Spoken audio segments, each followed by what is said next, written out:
The Cubs pitchers and catchers are there. The games are coming up as well. It's the best time of the year, right? Hey, and if you're not part of the Cubs baseball channel, make sure that you like and subscribe. Give us a thumbs up. Let's get this thing started.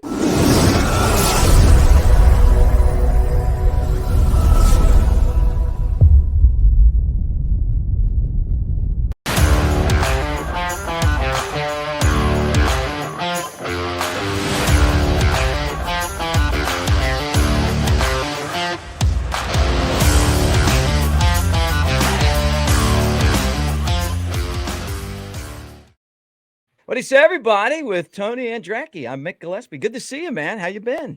Hey, good to see you. Been pretty good. Just waiting for the thaw of winter. Spring training started.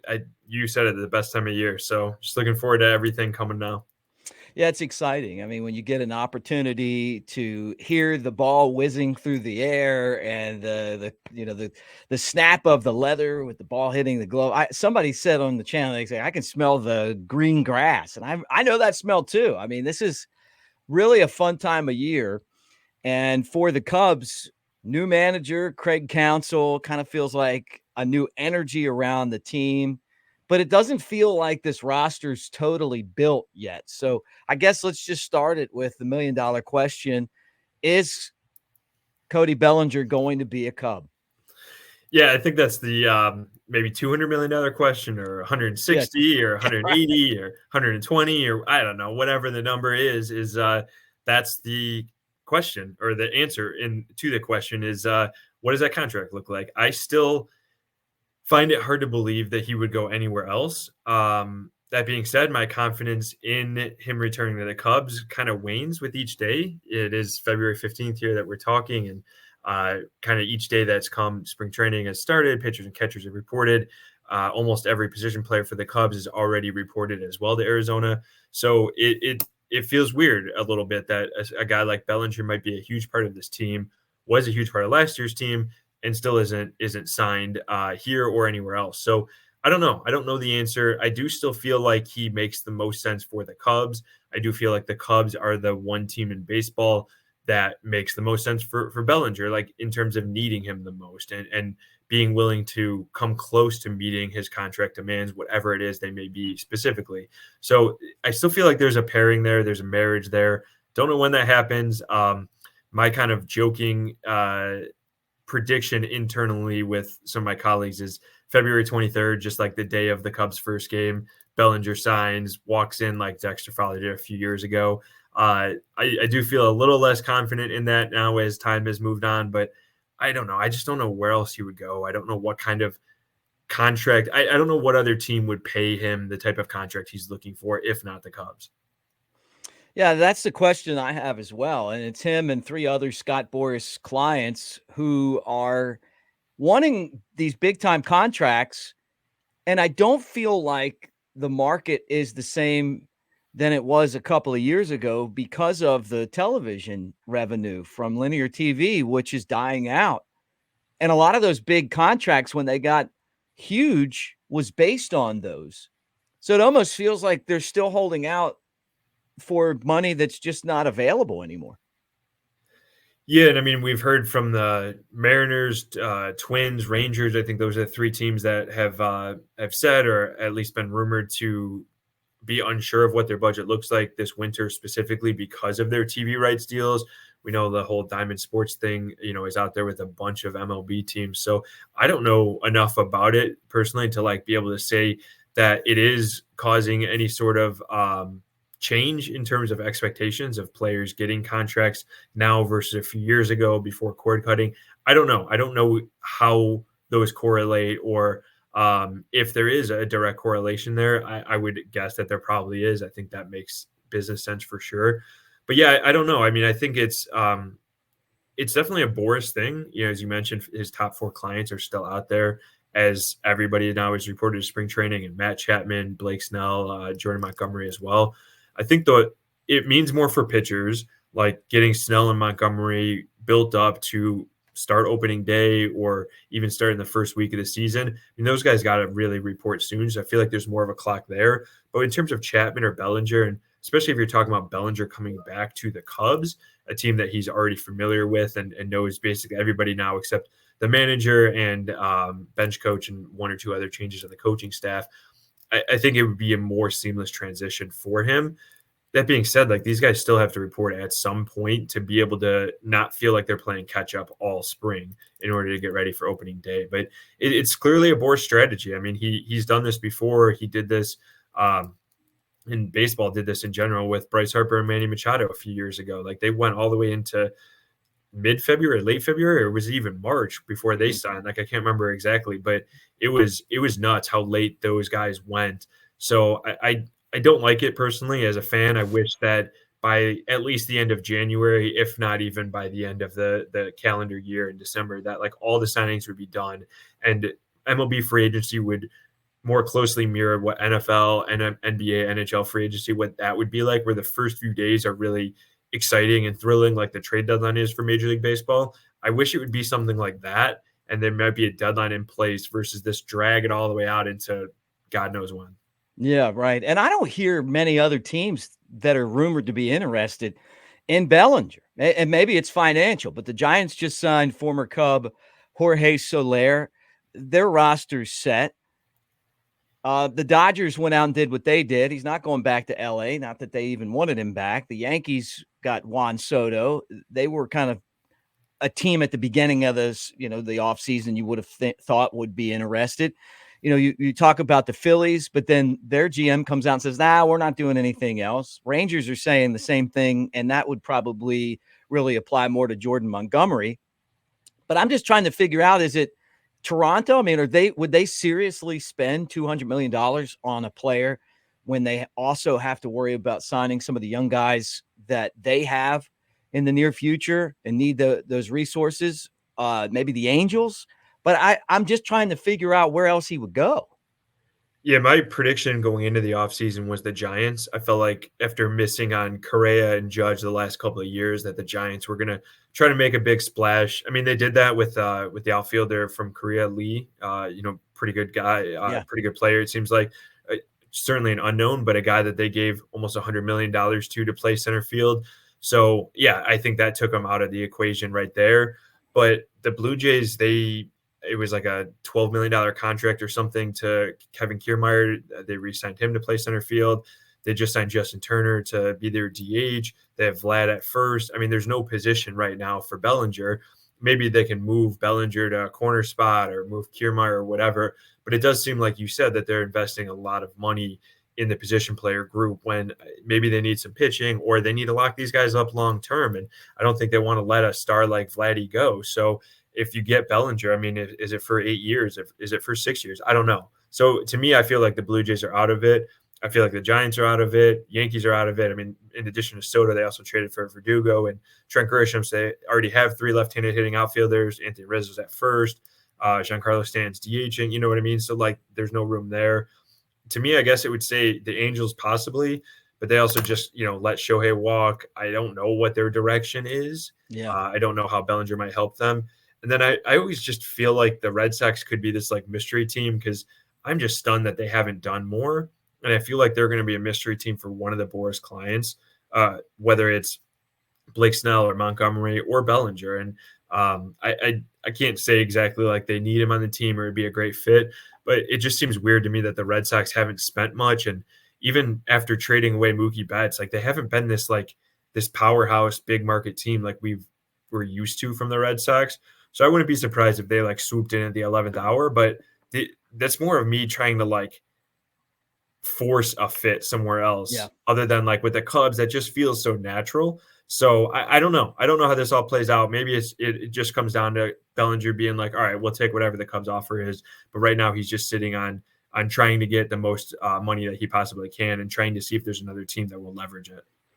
Well, there's a lot of internal forces that would love to see the Cubs get Bellinger back to reunite, including the players. They made that apparent at Cubs convention, the fans. I think some of them are getting a little bit fed up with the negotiation aspect of something like this, but all said and done, I think 85% of the fan base would love to have Bellinger back.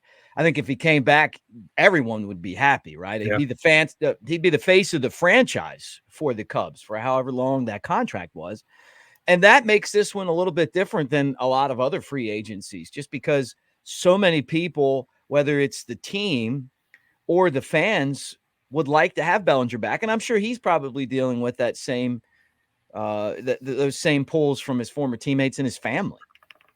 Yeah, I agree for sure. And I think it's easy to look at it from like the short-term lens of like, yes, Bellinger needs to come back for the Cubs to be better than last year. I think I agree with that. I think it's possible, of course, that they could be better, win 84 plus games this season without Bellinger. I just think the path to getting there is tougher. It's obviously would be easier with a guy like Bellinger. But yeah, I think there's also the aspect of long-term, he's a guy that I think they believe in. And because they saw the way that he works, the way that he whether he's hitting or not, he's just such a positive influence in that clubhouse. And he was a great, great member of the team. And the fact that you alluded to all those guys talking about at Cubs convention, and then even early in spring here, I mean, Nico Horner, Justin Steele, like all these guys are talking about Cody Bellinger and wanting to have him back. And it's like, he's the talk of convention, talk of Cubs camp, and he hasn't even been at either of these things because these guys just really want him back. I mean, Dansby Swenson flat out said at convention that the Cubs need to re-sign Bellinger. So I think that's a testament to what he's done behind the scenes, what kind of teammate he was, what kind of impact he had on this team and winning, despite the fact, whether he was injured or not hitting that day or whatever else. And then defensively, I mean, this is a guy who is 28. I feel like you can project out the rest of his career and he would age well because he could play center. He could give PCA more time in the minors if you need to, or he could play first base and you don't have to rely on Michael Busch, who hasn't really played first since college, or Patrick Wisdom, who hasn't played first a ton throughout his career.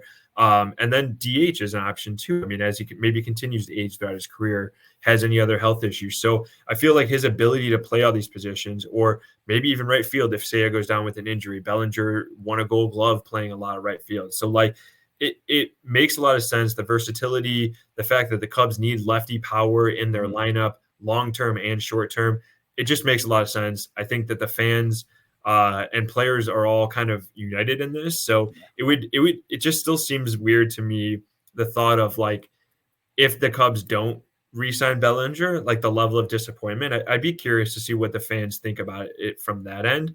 But it just almost seems like hard to fathom at this point. I'm not saying the Cubs are guaranteed to sign him. I'm just saying, like, I've just been thinking this way for so long this offseason that it feels foreign to think about him in another uniform right now.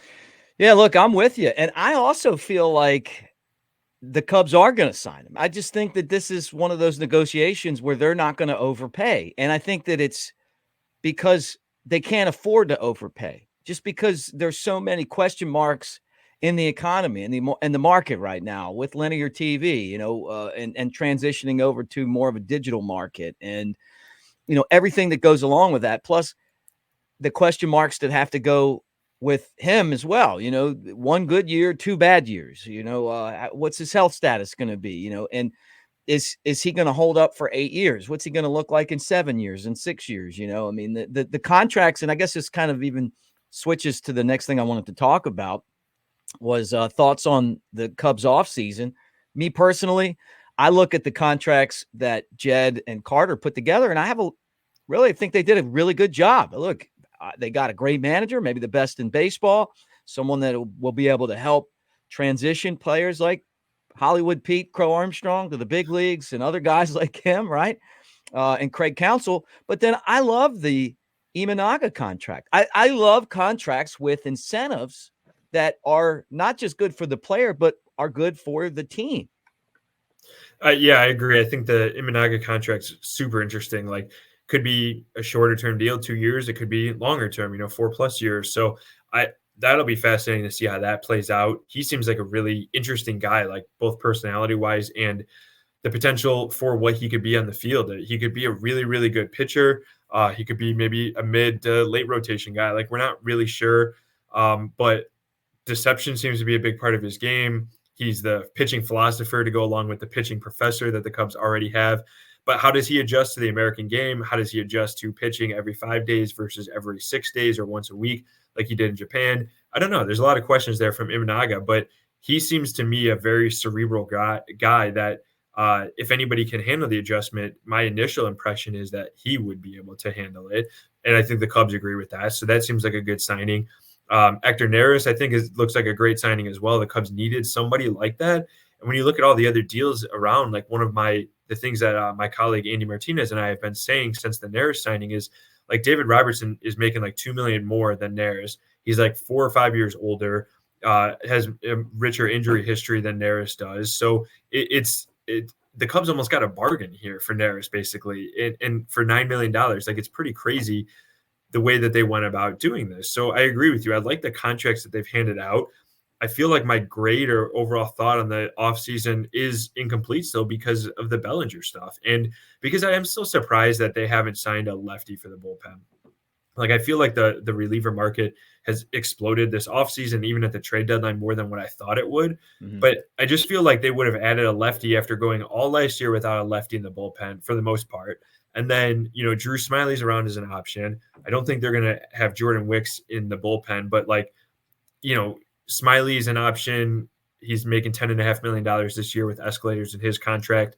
I think they're going to stretch him out as a starter. I think maybe give him an opportunity in opening day rotation. So maybe he's like their fallback option. Other than that, it's Luke Little is the only other lefty on the 40-man roster that could be in the bullpen. So, but he's a rookie who had, a dozen appearances or just under last year. So I feel like it's incomplete because those are two moves, the Bellinger and lefty reliever, that I thought they were going to make. I'm not so confident on the lefty reliever now. I think they'll just figure out with what they have in-house. And then the Bellinger one is still, I think, it'll have the ultimate grade on this offseason. I like what the Cubs have done. I like what Jed has done. I like the contracts they've handed out. But I definitely would just like to see how this ends before giving like a final grade or thought on it. Well, I got the feeling I heard Carter Hawkins on Bruce Levine's show a couple Saturdays ago, and he talked about not having a complete roster yet. Felt like he was saying they were still looking at options for the bullpen. And you're right, a left-handed reliever would be at the top of the list.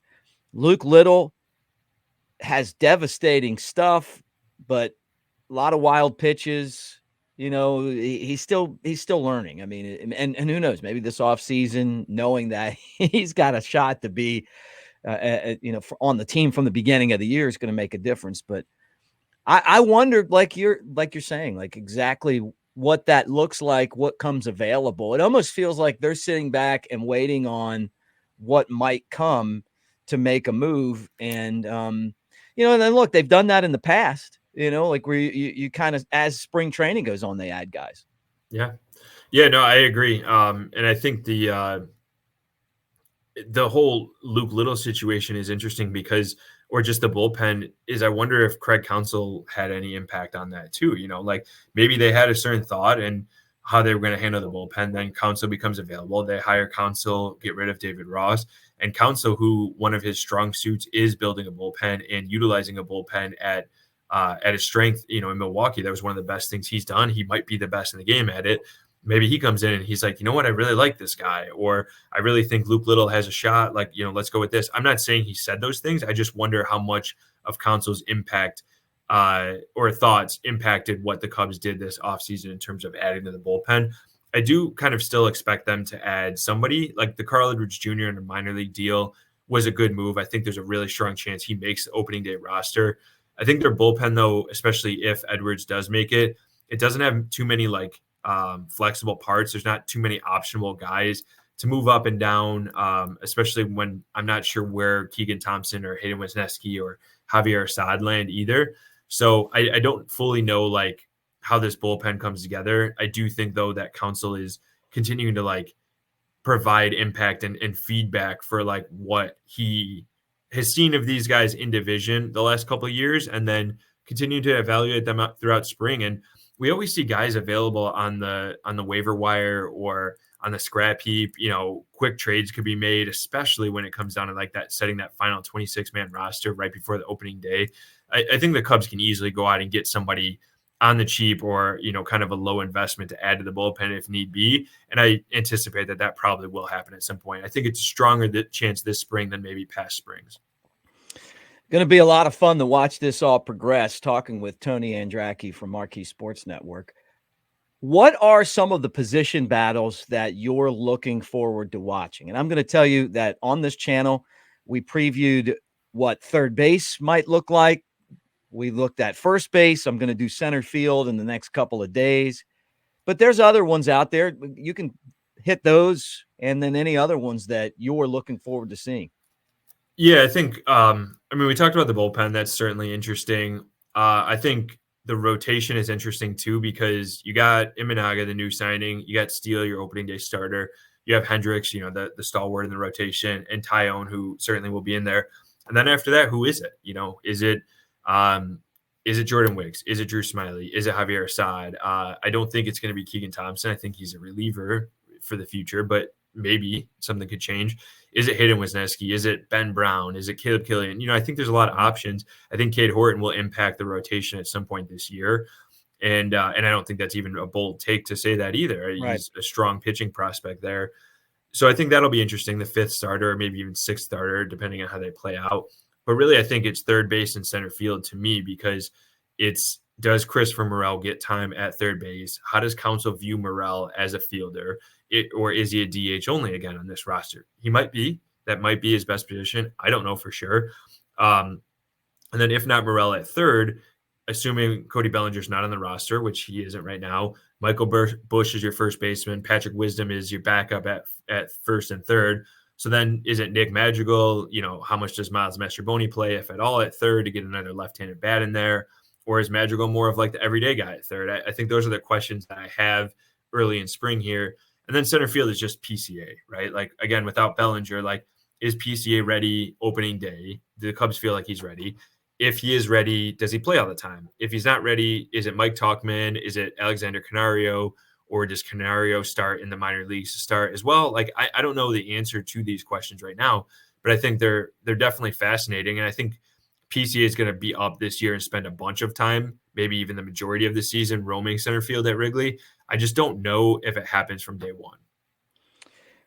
Well, he spent a lot of time in the offseason working, and I know that it wasn't, and I'm talking about Hollywood Pete, it wasn't what he wanted when he got called up last year. Offensively, we didn't see the real Pete Crow Armstrong. I'm excited just to watch the transition from what this guy did in the past in the minors to what he's going to do in the future in the big leagues. But I've said this, and I'll get your take on it. I've been around baseball for a long time.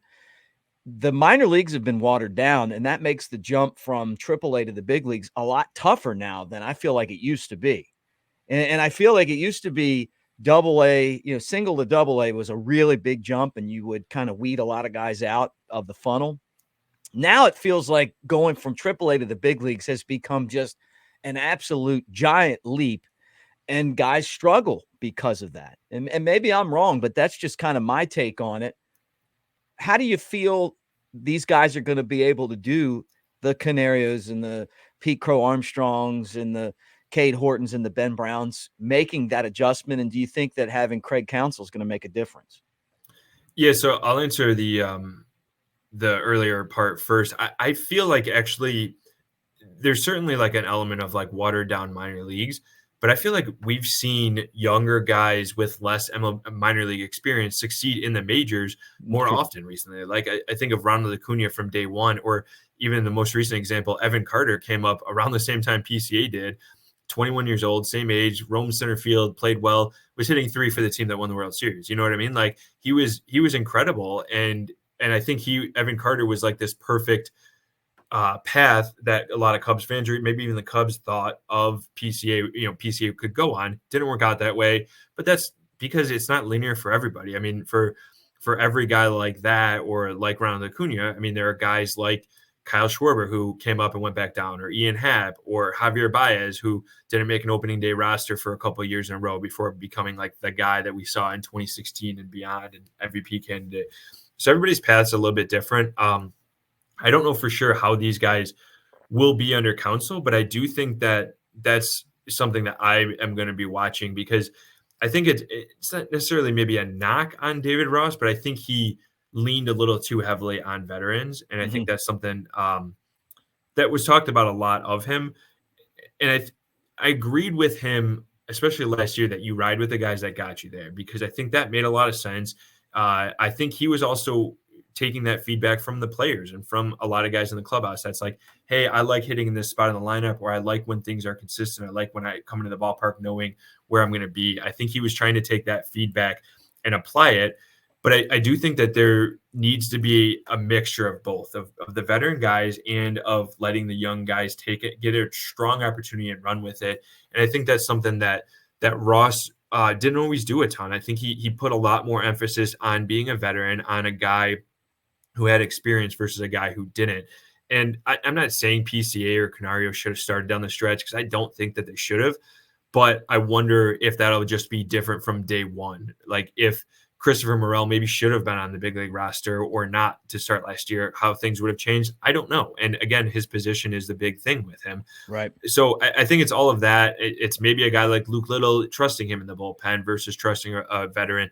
I think Counsell has had to do that more in his career, just by virtue of the Brewers roster has always had more young guys and unproven guys, whereas the Cubs, especially under Ross, have had a lot of proven guys when they've been winning. You know, they've had the sell-offs and not contending years and stuff like that. But there have been, Jason Kipnis plays over Nico Horner in 2020. That makes a lot of sense. Like, you get that, even though Nico seems to be the future of this franchise. So I do think that it's a little bit of a changing the guard because of the manager, and then also just maybe a different situation and a different way of looking at things. Like, I think Jed and Carter and stuff can look at it too and be like, hey, you know what? Like, now may be the time to let some of these young guys like get an opportunity. And we saw how it worked well with Jordan Wicks last year. We saw how Christopher Morel has kind of taken his opportunity and run. Like, maybe it is time to see what these young kids can do.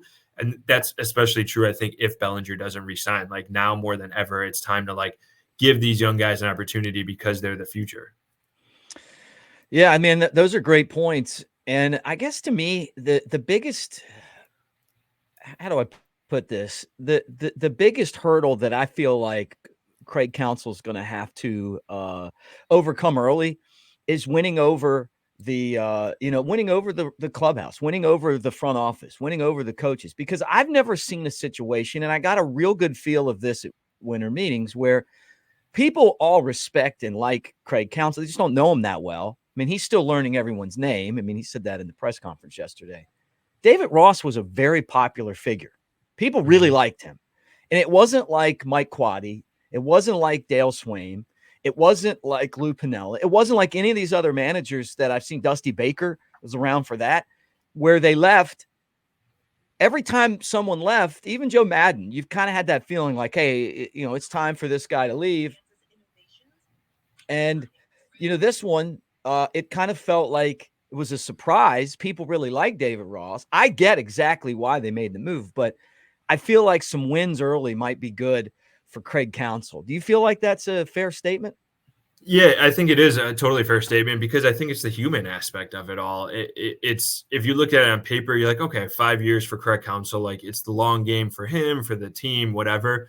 Yeah, yes, but like, the human aspect is wins would be better to earn the respect of the players more, like really earn it from like, I can say this with a lot of confidence. I don't think there's a single guy in that clubhouse who wanted Ross to get out, leave the post and lose his job. I think that, like you said, he was so well liked, and for all fans' criticism of him, I think Counsell probably is a better manager. I think it's tough to quantify that stuff.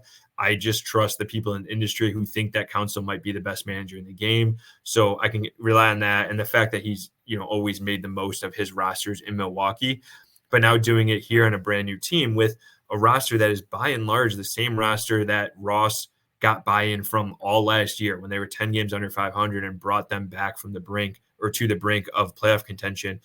I think it's going to be difficult. And I think because it's, maybe Counsell might be the only guy that could do this. And that's the way I felt, is I don't know that there's another manager out there that can come in and possibly win this group over as quickly or as emphatically as Counsell can, because I think because the Cubs have played these guys so much, the Brewers, Ian Happ has played against them. And even back to the days of Anthony Rizzo, I remember Rizzo always saying that the Brewers always seemed like they were in the right spot. And I think Counsell is part of that. Like, they played the Cubs so well and they game planned against the Cubs so well. And because Counsell was a part of that and pulled the right strings, there is so much respect that I think the Cubs just want to win. And they had this sour taste in their mouth that the players, that's why so many of them showed up early to camp this year. So I think wins will certainly help early on because of the human component. I think they'll be fine in the long run either way. This won't be something that we'll be talking about like there's a rift in the clubhouse. That's not going to happen. But I agree that it's going to be a tougher transition just because of how well liked and respected Ross was. But again, I just go back to the fact that Counsell is the only guy that could have replaced this and could carry the team forward. And I think the Cubs just strongly believe that the best way to maximize their roster is with Counsell at the helm. And until proven otherwise, like, I'm inclined to believe them. Hanging out with Tony Andracki from Marquee Sports Network. Thanks for hanging out with us, guys, on the Cubs baseball channel. Final question. If the Cubs don't get Bellinger, and they don't have him right now, this could go into maybe the middle, the end of this month, maybe in the next month. I don't know, right? I mean, who knows? And maybe he goes somewhere else. My fear is, and I'm still 75-25. I think he comes back to the Cubs. I think eventually the market is going to dictate what he gets paid. I don't feel like there's a huge market. We talked about this. Everyone would love to have him, but just not at $200 million. Probably not even at $140 million, but I think the Cubs would probably go there. If, though, it doesn't happen and he's not there, how successful can this team be? And the reason I say that is, he was the best player on the team last year by far and made an impact in the field, running bases, but at the plate, he was just so clutch. Yeah, it's a good question. It's something that, on our podcast, Cubs Weekly podcast, we just talked about this week. And I don't know the answer to that, but I feel pretty confident he will come back. I do feel like they're still the up near the top of the NL Central. Especially with Corbin Burnes out of the division now. I like the moves the Cardinals made to address depth, but I still am not I think that's an old roster. I don't think that they're like a particularly scary roster. The Brewers, I don't think are going to go away just because Burnes is gone. I thought that was a pretty good trade for them. But, I don't think they're like the class of the division anymore. The Reds are up and coming. The Pirates even have a decent roster. And, they were contending for a bit of last year too. So I feel like the Cubs can definitely be up there. It might be this battle without Bellinger all year. What it comes back to me is the young guys and it's the pitching depth. I really just like a lot of the arms the Cubs have and guys like Cade Horton and maybe even Matt Shaw, at third base or something coming up and helping the team. So seeing what the young guys can do, plus PCA, Canario, whoever else, Michael Busch getting his opportunity. With Bellinger, I feel like it'd be safe to say that they're the class of the NL Central. They would be my favorite. My expectation would be that they would win the division. Not necessarily coasting, but that would be the best opportunity to get there. But I just go back to the fact that all last year, a lot went right, but a lot went wrong. And they had this great run differential, and yet they were performing under expectations. And that was the storyline for so long until the collapse. And I feel like people almost forgot about that like their Pythagorean record that everybody loved talking about or not talking about for like 3 months in the middle of last summer. It showed a team, and the run differential showed a team that should be better than it was. That should be one of the best teams in the NL. And I think that all the staples of that team are still here, that if a little bit of randomness goes in their favor, that they don't lose as many one-run games, maybe they win some of these games. Maybe Counsell helps with that. Maybe he just, actually proves and shows everybody why he is the highest paid manager in the game, helps with that as well. And then just the pitching depth. I think they can certainly turn and win 85 games even without Bellinger. With Bellinger, I mean, my expectation would be that there would be closer to 90 wins. So I'm not saying that he himself is 5 wins, but I think what he does to the rest of the lineup and to allow PCA more seasoning, to make sure that a guy like Talkman isn't overexposed or Busch even overexposed. I think there's a lot of trickle-down effect from bringing Bellinger back. But yeah, that's my answer, I'd say, is like maybe more around 85 wins without Bellinger and more like 90 with him. It's a little optimistic, but I feel like there's reason for that optimism. If the Cubs don't make the playoffs, would you say that this is a failure of a season? I wouldn't, because I think it's a transition year in that case. If they don't make the playoffs, it's because I think it turns out to be a transition year of Counsell's first year here, getting some of these young guys more run and more opportunity. And then next year in 25, I anticipate like playoffs or bust type of mentality. if they bring Bellinger back and they don't make the playoffs, then yes, I would say it's a disappointment. I don't know if I would say like failure. I think last year was a success in a lot of ways because it raised the expectations, and that's what I think you ultimately want around a club, is to be thinking playoffs every year. I think they still should think playoffs this year, regardless of if Bellinger comes back or not. But yeah, I wouldn't necessarily say failure. I just think that it's one of those years that could go either way. And I think it's going to be really interesting. I just ultimately believe that this will be a year that they're contending for the playoffs all year, and that it'll be either like last September was or have a more positive result. All right. Well, Tony, tell us what you got going on and how people that are on the channel can find you. Yeah, so we have a bunch of Cubs 360 shows on Marquee Sports Network leading into the first game, February 23rd on Marquee. So that'll be awesome. And then Marquee Sports Network app, check out all our content there, and Cubs Weekly podcast with myself and Andy Martinez. Awesome, man. Well, thanks for hanging out with us. And again, Tony Andracki, one of our friends here on the Cubs baseball channel. We'll see you at spring training. And thank you guys for being part of the channel. Make sure that you like and subscribe. Give us a thumbs up. Get in the comments section, too. You guys have been great on commenting.